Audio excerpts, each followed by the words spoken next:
আসসালামু আলাইকুম সুপ্রিয় শিক্ষার্থী বন্ধুরা, আমি সাদ আমিন অনিক স্বাগতম জানাই তোমাদের টেকনিক ইজি এডুকেশনে। তো আসি তোমাদের সামনে পাঠ্য বইয়ের পৃষ্ঠা নাম্বার 15 যে কাজের অঙ্কটা আছে সেই কাজের অঙ্কের সমাধান নিয়ে। এখানে আমরা গ নম্বর অঙ্কটা সমাধান করব। এখানে বলেছে যে মনে করি তোমার হচ্ছে এ একটা সেট যার উপাদান সংখ্যা এখানে 4টা আছে। কি কি উপাদান নিয়ে গঠিত? এ বি সি এবং হচ্ছে ডি। ওকে, আর বি একটা সেট আছে যেটা হচ্ছে কি 1 2 3 এবং 4 নিয়ে গঠিত সেট।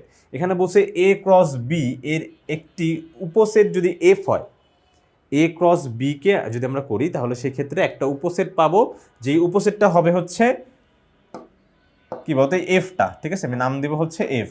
এই যে এফটা হবে হচ্ছে এই এ ক্রস বি এর একটি উপসেট। এবং বলছে বর্ণনা করো যার অন্তর্ভুক্ত ক্রোমোজোরগুলোর প্রথম পদের সঙ্গে দ্বিতীয় পদের মিল করা হলে।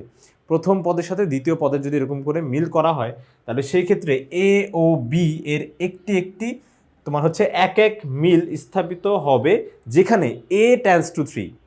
তার মানে তোমার যদি আমরা এক এক করে যদি মিল করি তাহলে সেক্ষেত্রে এমন একটা মিল স্থাপন হবে যেখানে তোমার হচ্ছে এ টেন্ডস টু কী হবে বলো তো 3 হবে।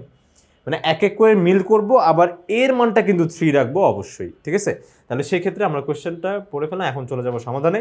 সমাধান এখানে আমরা দেখি যে তোমার হচ্ছে এ ক্রস বি করলে আসলে কি হয়। তাহলে প্রত্যেকটার সাথে প্রত্যেকটা নর্মালি গুণ মতন হবে। ঠিক আছে, আমরা যেরকম গুণ করতাম না, এখানে যদি 4টা পদ থাকতো, ধরো A plus B plus C plus D থাকতো, তাহলে এ দিয়ে প্রথমে 1K, তারপরে এ দিয়ে 2K, এ দিয়ে 3K, এ দিয়ে 4K এভাবে গুণ করতাম। ঠিক একই রকম এখানেও তোমার হচ্ছে কাইন্ডটা সেমই হয়।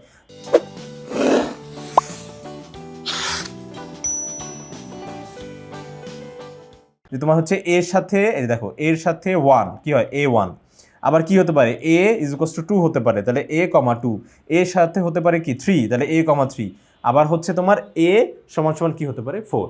ঠিক একই রকম b সমান সমান হতে পারে 1 2 3 4, c সমান সমান হতে পারে 1 2 3 4, d সমান সমান 1 2 3 4। এরকম করে আমরা হচ্ছে সাজিয়ে একটা ক্রোমোজোর গঠন করব। ঠিক আছে, তাহলে এই ক্রোমোজোর নিয়ে গঠিত সেট হচ্ছে a ক্রস b, আর এইগুলোর যে উপসেটগুলো আছে তার মধ্যে একটা উপসেট হচ্ছে f। ঠিক আছে, তাহলে উপসেটের মধ্যে একটা উপসেট, তাহলে সেটা কি হতে পারে যে এফ উপসেটটা কি হচ্ছে, এই যে দেখো এই যে উপসেট বা সাবসেট যেটাই বলো না কেন, এই যে দেখো এই যে এটা এই চিহ্ন দ্বারাই কিন্তু বোঝায় উপসেট বা সাবসেট তোমার হচ্ছে এফ। তাহলে এটা হতে পারে তোমার a,1, b,2 আর c,3 আর d,4। কারণ এরকম যদি তোমার হচ্ছে মিল করতে যাও 1 1 করে, মানে এক এক মিল যদি করতে যাও তাহলে a b c d 1 2 3 4, তাহলে এর জন্য কি 1, বি এর জন্য 2, সি এর জন্য 3 আর ডি এর জন্য কি হবে বলো তো 4 হবে। তাহলে এরকম করে হচ্ছে মিল এক এক মিল হলো। কিন্তু আমাকে বলেই দিছে কোশ্চেনে যে তোমার হচ্ছে এ টেন্ডস টু 3 হতে হবে, মানে এর মানটা যেন ঠিক থাকে 3, এর মানটা যেন ফিক্স হয়, সেটা হবে কি বলতো 3 হয় যেন। ঠিক আছে, এই দেখো দেখতে পাচ্ছ এই 3টা কিন্তু হওয়া চাই। তার মানে এর মান যদি 3 হতে হয় তাহলে ব্যাপারটা কি হলো যে এর মানটা 3, এটাকে তোমাকে ফিক্স রাখতে হবে। তাহলে এর মানকে 3 দিয়ে ফিক্স করে বাকিগুলো যদি এক এক করি তাহলে সেক্ষেত্রে এটা কি হবে, বি এর সমান সমান কত হবে 1, সি এর মান কত হবে 2 আর ডি ইজ ইকুয়ালস টু কত হচ্ছে বলতো 4। তাহলে যে এরকম করে আমরা হচ্ছে গঠিত এফ সেটটা কিন্তু পেয়ে গেলাম। আশা করি বন্ধুরা তোমরা সম্পূর্ণ বিষয়টা সুন্দরভাবে ভালোভাবে স্পষ্টভাবে বুঝতে পেরেছো। পরবর্তী ভিডিও দেখার জন্য আমন্ত্রণ জানিয়ে আজকে এখানে শেষ করছি। ধন্যবাদ সবাইকে।